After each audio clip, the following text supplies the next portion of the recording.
கர்த்தருடைய பரிசுத்த நாமத்துக்கு மகிமை உண்டாவதாக. கர்த்தராகிய இயேசு கிறிஸ்து நாமத்தில் உங்கள் யாவருக்கும் என்னுடைய அன்பின் வாழ்த்துக்கள். கர்த்தராகிய இயேசு கிறிஸ்து நேற்றும் இன்றும் என்றும் மாறாத தேவனாயிருக்கிறார். அவருடைய கிருபை என்றென்றைக்கு உள்ளது. அவருடைய இரக்கம் தலைமுறையாக காணப்படுகிறது. இன்றைக்கு நாம் எடுத்துக்கொண்ட வேத பகுதி ஆதியாகமம் 12ஆம் அதிகாரம் 2ஆம் வசனம். ஆதியாகமம் 12ஆம் அதிகாரம் 2ஆம் வசனம். நான் உன்னை பெரிய ஜாதியாக்கி உன்னை ஆசீர்வதித்து உன் பேரை பெருமைப்படுத்துவேன், நீ ஆசீர்வாதமாய் இருப்பாய். நான் உன்னை பெரிய ஜாதியாக்கி உன்னை ஆசீர்வதித்து உன் பேரை பெருமைப்படுத்துவேன், நீ ஆசீர்வாதமாய் இருப்பாய். கர்த்தருடைய பரிசுத்த நாமத்துக்கு மகிமை உண்டாவதாக. நாம் வாசித்த இந்த வேத பகுதியிலே இங்கே நாம் பார்க்கிறோம், தேவனாகிய கர்த்தர் ஆபிராமை நோக்கி, நான் உன்னை பெரிய ஜாதியாக்கி உன்னை ஆசீர்வதித்து உன் பேரை பெருமைப்படுத்துவேன், நீ ஆசீர்வாதமாய் இருப்பாய் என்று இங்கே தேவனாகிய கர்த்தர் ஆபிராமை நோக்கி அவர் கூறுகிறார். நான் உன்னை பெரிய ஜாதியாக்கி உன்னை ஆசீர்வதித்து உன் பேரை பெருமைப்படுத்துவேன், நீ ஆசீர்வாதமாய் இருப்பாய். அருமையான தேவ ஜனமே, இந்த ஆபிரகாம் ஆதாமின் வம்சத்தில் வந்த 20வது தலைமுறையில் உள்ள மனுஷனாக இருக்கிறான். இவனுடைய தகப்பனுடைய பெயர் தேராகு, இவனுடைய மனைவி சாராள். இவனுடைய தகப்பனாகிய தேராகு தன்னுடைய ஜென்ம பூமியாகிய கல்தேர் தேசமாகிய ஊர் என்னும் பட்டணத்திலிருந்து புறப்பட்டு கானான் தேசத்துக்கு செல்ல அவன் புறப்பட்டு வருகிறான். அவ்விதமாக வருகிற வேளையிலே அவர்கள் கானானிலே ஆரான் என்கிற இடத்திலே தங்கியிருந்தார்கள். அங்கே தங்கி குடியிருக்கும் பொழுது தேராகு மரித்து போகிறான். இவ்விதமாக ஆபிரகாம் தன்னுடைய மனைவியாகிய சாராளோடும் தன்னுடைய சகோதரனுடைய குமாரனாகிய லோத்தோடும் கூட ஆரானிலே தங்கியிருக்கும் பொழுது தேவனாகிய கர்த்தர் அவனுக்கு தரிசனமாகி, ஆபிரகாமே, நீ உன் தேசத்தையும் உன் இனத்தையும் உன் தகப்பனுடைய வீட்டையும் விட்டு புறப்பட்டு நான் உனக்கு காண்பிக்கும் தேசத்துக்கு போ. நான் உன்னை பெரிய ஜாதியாக்கி உன்னை ஆசீர்வதித்து உன் பேரை பெருமைப்படுத்துவேன், நீ ஆசீர்வாதமாய் இருப்பாய். உன்னை ஆசீர்வதிக்கிறவர்களை ஆசீர்வதிப்பேன், உன்னை சபிக்கிறவனை சபிப்பேன், பூமியிலுள்ள வம்சங்களெல்லாம் உனக்குள் ஆசீர்வதிக்கப்படும் என்றார். இவ்விதமாக தேவன் ஆபிரகாமோடு பேசின பிற்பாடு ஆபிரகாம் கர்த்தர் தனக்கு சொன்னபடியே அவன் அங்கே இருந்து புறப்பட்டு கானானை நோக்கி செல்கிறான். அவனோடு கூட லோத்தும் அங்கே இருந்து செல்கிறான். அங்கே இருந்து 3 பேராக ஆபிரகாமும் ஆபிரகாமுடைய மனைவி சாராளும் லோத்துமாக அங்கே இருந்து புறப்பட்டு செல்கிறார்கள். ஆபிரகாம் ஆரானை விட்டு புறப்பட்டு கானானை நோக்கி தேவனுடைய வார்த்தைக்கு கீழ்ப்படிந்து சென்ற பொழுது அவனுடைய வயது 75 வயதாய் இருந்தது. அவனுக்கு பிள்ளை இல்லாதிருந்தது. அவன் மனைவி சாராள் மலடியாய் இருந்தாள். இந்த விதமான சூழ்நிலையில் அவர்கள் ஆரானிலிருந்தே புறப்பட்டு கானானை நோக்கி அவர்கள் செல்கிறார்கள். செல்கிற வழியிலே இவர்கள் மிகவும் பயந்து, நாம் காணாத தேசத்துக்கு செல்கிறோம் என்று சொல்லி தேவன் மேலுள்ள நம்பிக்கையும் விசுவாசத்தையும் கொண்டு அங்கிருந்து புறப்பட்டு செல்கிறார்கள். ஆனாலும் ஆபிரகாமுக்கு சந்ததி இல்லாதிருந்தது. அவன் அங்கிருந்து புறப்படும் பொழுது தேவன் அவனை நோக்கி இந்த காரியங்களை சொல்கிறார். நான் உன்னை பெரிய ஜாதியாக்கி உன்னை ஆசீர்வதித்து உன் பேரை பெருமைப்படுத்துவேன், நீ ஆசீர்வாதமாய் இருப்பாய் என்று தேவன் ஆபிரகாமை நோக்கி சொல்லுகிறார். ஒன்றுக்குமே தகுதியில்லாத, எந்த விதத்திலும் நம்பிக்கையற்றவனாக இந்த பூமியிலே ஒரு குமாரனோ குமாரத்தியோ பின் சந்ததியோ இல்லாமல் 75 வயதை கடந்த இந்த ஆபிரகாமை நோக்கி இந்த உலகத்தின் பிரகாரமாக அவனுக்கு சந்ததி உண்டாகக்கூடாத அந்த ஒரு சாத்தியமற்ற ஒரு சூழ்நிலையிலே தேவன் அவனை பார்த்து சொல்கிறார். 4 காரியங்களை அவனிடத்திலே சொல்கிறார். 4 ஆசீர்வாதங்களை அவனிடத்திலே சொல்கிறார். 4ம் மிக மிக மிக பெரிய ஆசீர்வாதங்கள், நம்ப முடியாத ஆசீர்வாதங்கள், நம்பிக்கைக்கு மிகவும் அப்பாற்பட்ட ஆசீர்வாதங்கள். ஆனால் அவைகள் தேவனால் கூடும், தேவனால் மாத்திரமே கூடும், தேவனால் இது கூடும். ஆபிரகாம் இதை விசுவாசித்தான். ஆகவே அவன் தேவனுடைய வார்த்தையை விசுவாசித்து அதன் மேல் நம்பிக்கை வைத்து அதை தன்னுடைய இதயத்திலே தியானம் பண்ணி அவன் அங்கே இருந்து புறப்பட்டு செல்கிறான். நான் உன்னை பெரிய ஜாதியாக்கி, முதலாவது ஆசீர்வாதம், உன்னை பெரிய ஜாதியாக்குவேன். பிள்ளை இல்லாதிருக்கிற ஒருவனை தேவன் சொல்கிறார், நான் உன்னை பெரிய ஜாதியாக்குவேன். அடுத்ததாக சொல்கிறார், இரண்டாவதாக உன்னை ஆசீர்வதித்து உன்னை ஆசீர்வதிப்பேன் என்று சொல்லி தேவன் ஆபிரகாமை சொல்கிறார். உன்னை பெரிய ஜாதியாக்குவேன், இரண்டாவதாக உன்னை ஆசீர்வதிப்பேன் என்று சொல்லி ஆபிரகாமுக்கு தேவன் சொல்கிறார்.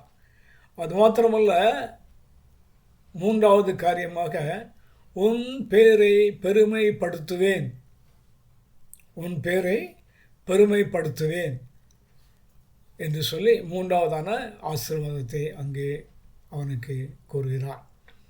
அது மாத்திரமல்ல, நான்காவது காரியமாக நீ ஆசீர்வாதமாக இருப்பா என்று சொல்லி தேவனாகிய கர்த்தர் ஆபிரகாமுக்கு அங்கே சொல்லுகிறார். ஒன்றுக்கும் தகுதியில்லை, ஒன்றும் இல்லை, சந்ததியே இல்லை, எந்த ஆசீர்வாதமும் எந்த நன்மையும் இல்லை, வயது சென்று விட்டது, இனி சந்ததி உருவாவதற்குண்டான எந்த விதமான சாத்தியக்கூறும் இல்லை, இருக்கிற தேசத்தை விட்டாகிவிட்டது, ஒன்றும் அறியாத ஒரு தேசத்தை, முன்பின் தெரியாத ஒரு தேசத்தை நோக்கி சென்று கொண்டிருக்கிறார்கள்.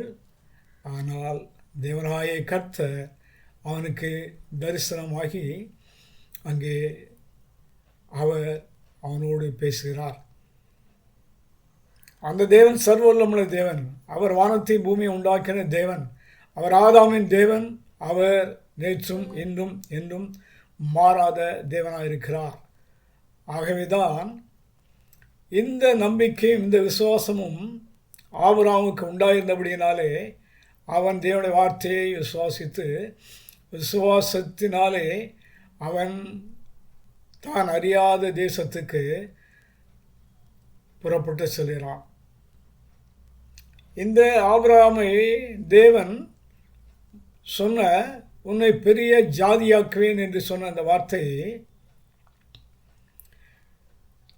430 வருடங்களுக்கு பின்னதாக நாம் வேதத்திலே வாசிக்கிறோம்.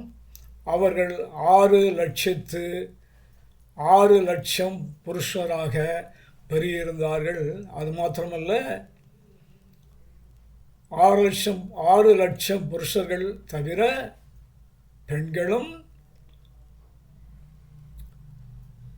பிள்ளைகளுமாக அவர்கள் பலத்த ஜாதியாக உருவாக்கப்பட்டு மிகப்பெரிய ஜாதியாக தேவன் அவர்களை உருவாக்கியிருந்தார் என்று நாம் பார்க்கிறோம். இந்த ஆபிரகாம், அவனுக்கு ஈசாக்கு என்ற ஒரு குமாரன் பிறக்கிறான். ஈசாக்குக்கு யாக்கோபு, ஏசா என்ற 2 குமாரர்கள் பிறக்கிறார்கள்.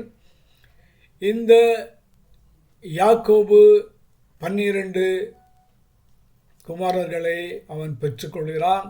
இந்த 12 குமாரர்கள் மூலமாக 12 கோத்திரங்கள் உண்டாகின்றது. இந்த 12 கோத்திரங்கள் மூலமாக இஸ்ரவேல் என்னும் ஒரு பெரிய ஜாதி உண்டாக்கப்படுகிறது. இஸ்ரவேல் என்னும் ஒரு பெரிய ஜாதி சந்ததி உருவாக்கப்பட்டு அவர்கள் தேவன் அவர்களுக்கு சுதந்திரமாக கொடுத்த கானான் தேசத்தை அவர்கள் சுதந்திரிக்கிறார்கள்.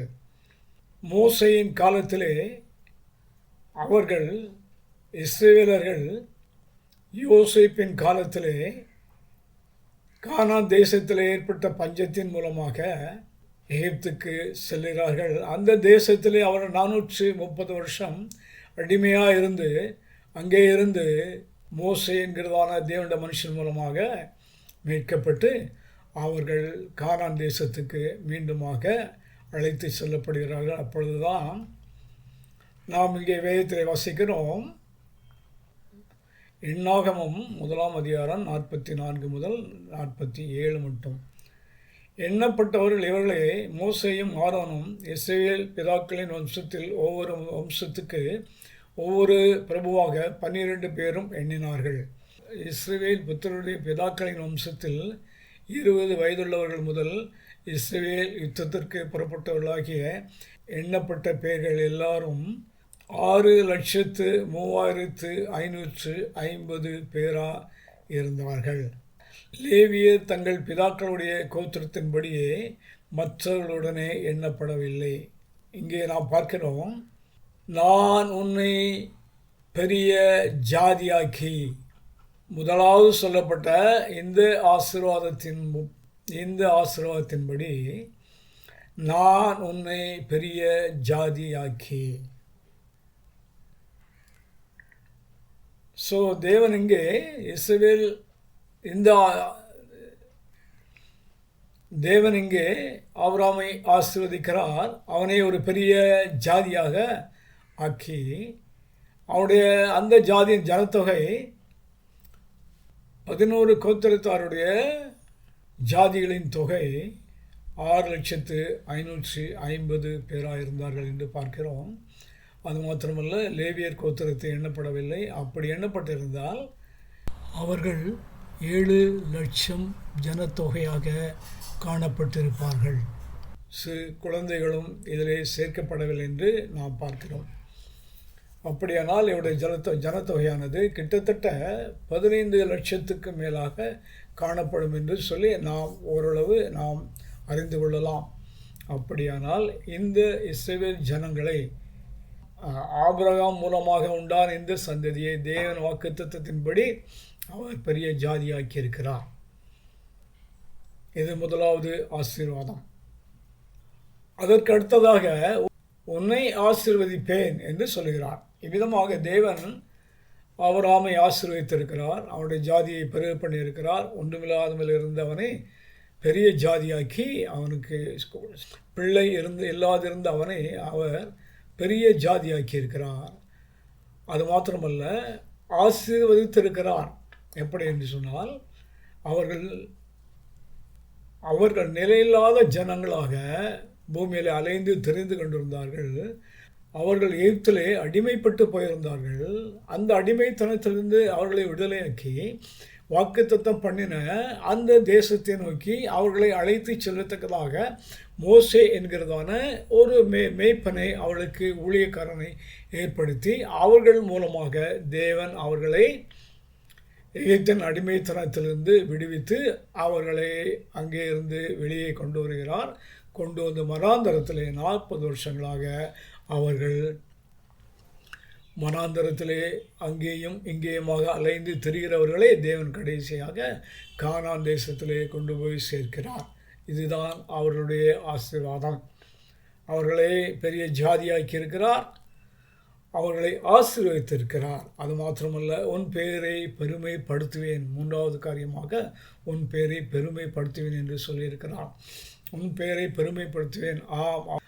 ஆபிரகாமாகிய இந்த மனுஷனுடைய பெயரை தேவன் பெருமைப்படுத்தி இருக்கிறார். இன்றைக்கு வரையிலே இந்த இஸ்ரவேல் ஜனங்கள் பூமியில் உள்ள எல்லா ஜாதிகளை பார்க்கலும் மேன்மையான ஒரு இடத்திலே காணப்படுகிறார்கள்.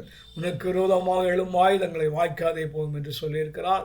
நான் உன்னை ஆசீர்வதித்து உன்னை பெருகவே பெருக பண்ணி இந்த பூமியிலே உன் பெயரை நிலை நிறுத்துவேன் என்று சொல்லியிருக்கிறார். அது மாத்திரமல்ல, இந்த ஆபிரகாமை நோக்கி உன்னிலிருந்து ராஜாக்கள் புறப்பட்டு வருவார்கள் என்று சொல்லியிருக்கிறார். இந்த ராஜாக்கள் மூலமாக அங்கே நம்முடைய இரட்சகராக இயேசு கிறிஸ்து இந்த ராஜாக்களின் வம்சத்திலே வந்து யூத ராஜாவாக இந்த பூமியிலே வந்தார். 33 வருஷம் இந்த பூமியிலே இயேசு கிறிஸ்து ஜீவித்தார். தன்னுடைய ஊழியத்தை அவர் ஆரம்பித்தார். ஊழியத்தின் கடைசி பகுதியிலே தன்னைத்தானே பலியாக ஒப்பு கொடுத்து நம்முடைய பாவங்களுக்காக அவர் மரித்து அடக்கம் பண்ணப்பட்டு 3ஆம் நாளிலே இந்த உலகத்தை ஜெயித்து மரணத்தை ஜெயித்து பரலோகத்துக்கு சென்று பிதாவின் வலது பார்சத்திலே அவர் உட்கார்ந்திருக்கிறார்.